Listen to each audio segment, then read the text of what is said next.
Hey, and off to episode 6 of The Mandalorian for a watch-along. So if you're interested in watching along with me, you need your own copy. Getting that out of the gate right now so that we don't have any more of this. Nobody knows why you can't see the video when I'm watching it. I can't play copyrighted content, guys. That's not how the internet works. I cannot broadcast somebody else's copyrighted content on YouTube. If you want to watch along with me, you have to have your own copy. I will give you a 3, 2, 1, go. Pull my audio cord so you can sync up on the audio train with me and watch along for the first time as I watch an episode of The Mandalorian. We are looking at episode number 6 of The Mandalorian Season 1 for the first time for me. I will, at the end of Season 1, do an entire Season 1 Mandalorian 1-minute review for YouTube Shorts, and then I will subsequently do a much more in-depth exploration of my thoughts and ideas based off of Season 1 of The Mandalorian.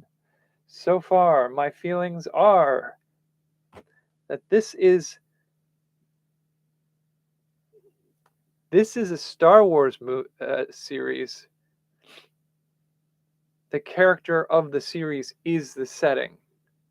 The Mandalorian is the audience surrogate that helps us understand and see what's going on and explain it through his experience in the world. He is not, we don't see his face. Half the time it's about other people around him and the events happening around him. And we don't have any real backstory of his past to any large degree. So I do think this is a brilliant way of exploring the Star Wars universe. This is a Star Wars as the main character, setting as character, with Mandalorian as the mechanism for exposition of that character's story. That's my feeling on it so far. I don't know if you agree with me, but we are headed into chapter 6, The Prisoner.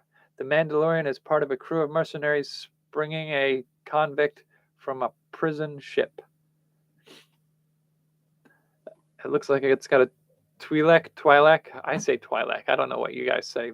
Maybe I'm a heathen on this one. I've been a Star Wars fan since early 80s.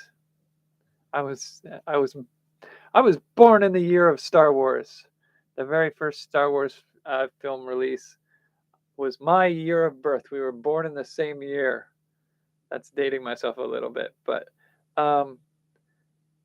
so I sort of feel a kinship to Star Wars, I should say.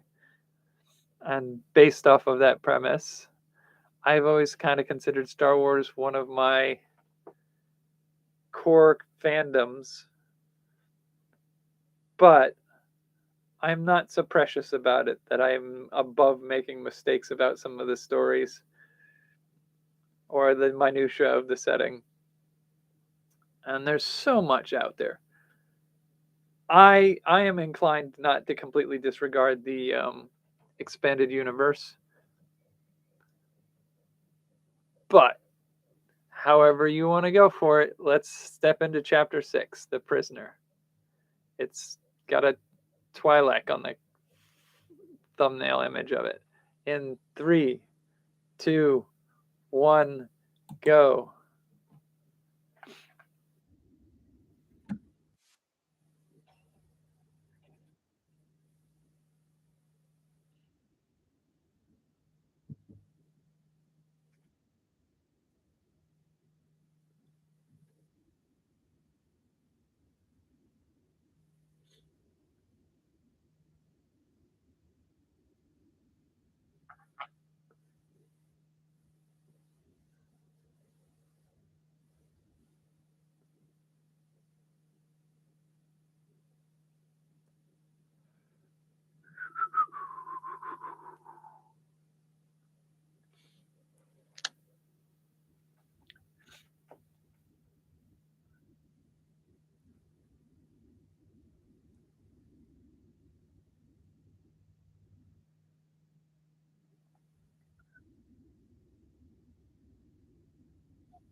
I get the distinct feeling that half this crew's not coming back.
You just burnt a bridge, dude.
You're about to get killed if you fuck with them.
You're about to.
If you're picking your way into the ship, it seems to me a droid would be a better method for doing that.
I remember Mando, I wouldn't even bother coming out. I'd start opening cell doors for killer crazies.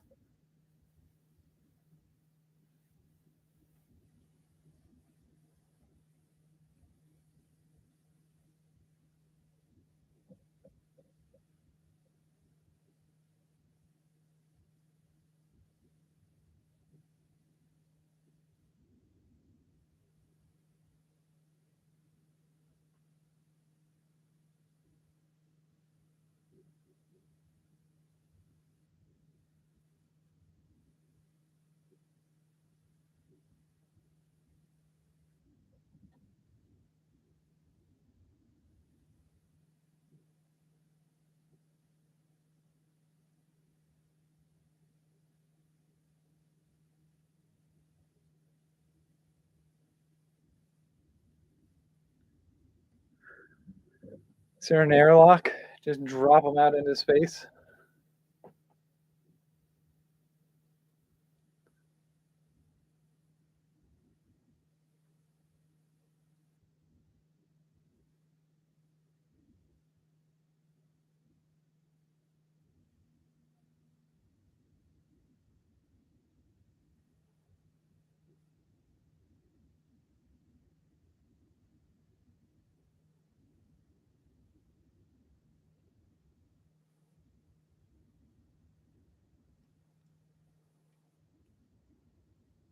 He's a Devorian.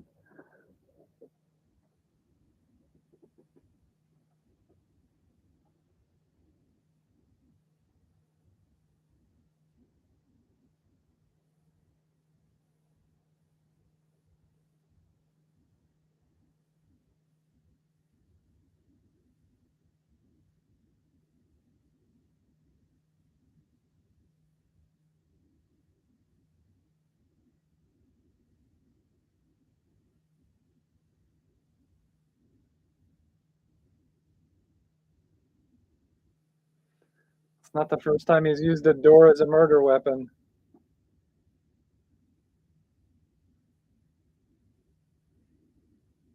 Oh,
I'd start leaving the bodies of your comrades around so that you can see them.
carbonite the rest of the crew?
Did it occur to you like the reason you were left behind on the last one was the exact same reason?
Well, I would have I would have potentially kept them in carbonite and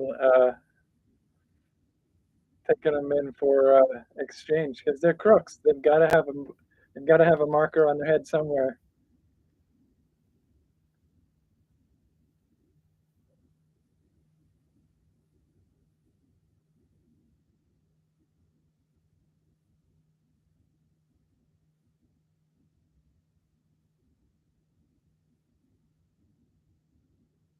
So I actually the concept art looks kind of I kind of like the concept art a little bit better, but um,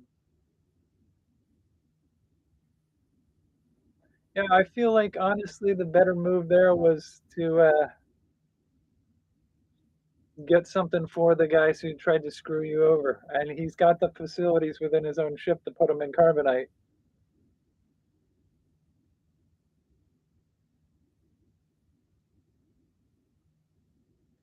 And I like the idea of bringing that tracker to their base.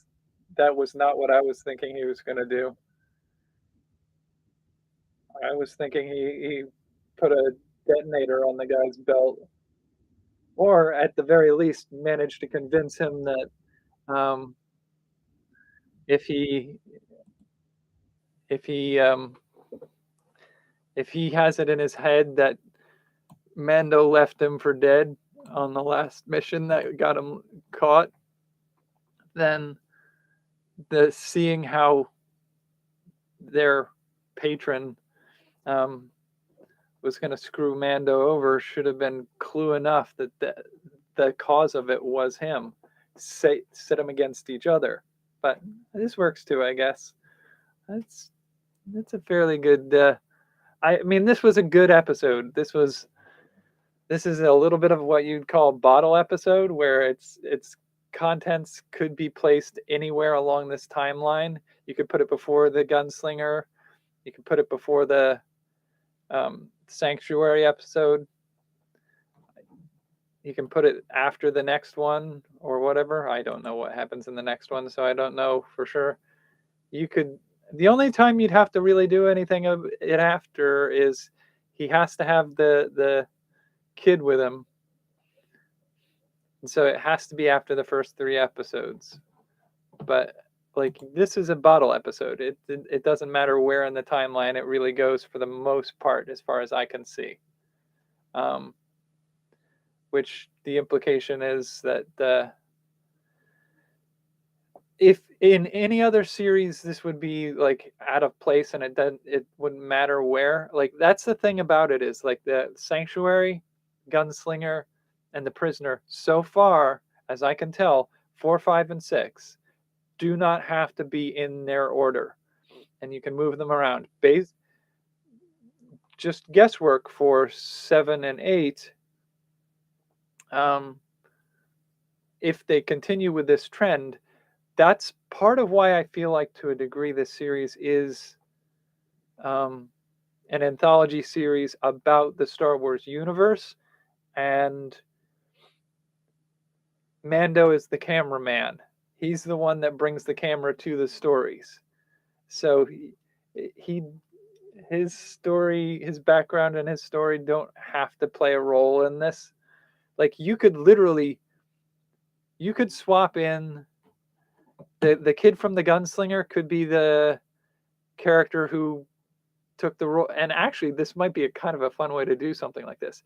The kid from the gunslinger could be the former associate of the prisoner, and the sharpshooter Bill Burr character could be the one who works with the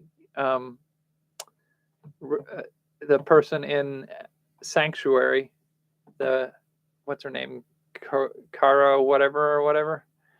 Like, you could have that work, and that would be an interesting storyline overlap, because she's a former Republic person, and he's a former Empire sharpshooter, and that could make for some very interesting storyline elements there. But you could literally, if you just remove the Mandalorian and the kid from so far the middle 3 episodes, you could still tell all of these stories in as interesting a way and not deviate too far from the story itself without having the Mando or the kid. You could literally just have the characters from the other episodes make an appearance. It's interesting, and I love the versatility and the flexibility of the stories to be an anthology series like this. I don't mind the Mandalorian and the kid element being another part of the story. I feel like they're stretching that one out. Like, the story of the Mandalorian and the kid are thinly detailed in each episode to a degree that this first season is 8 episodes long, and I feel like it's a half-hour episode of story for the Mandalorian and the kid, pieced out between it. So we're essentially getting 9 episodes of a story. The 9th is literally just the story of the Mandalorian and the kid. The first episode is about the kid. The second episode is about the Jawa and the planet that the Ugnaught lives on.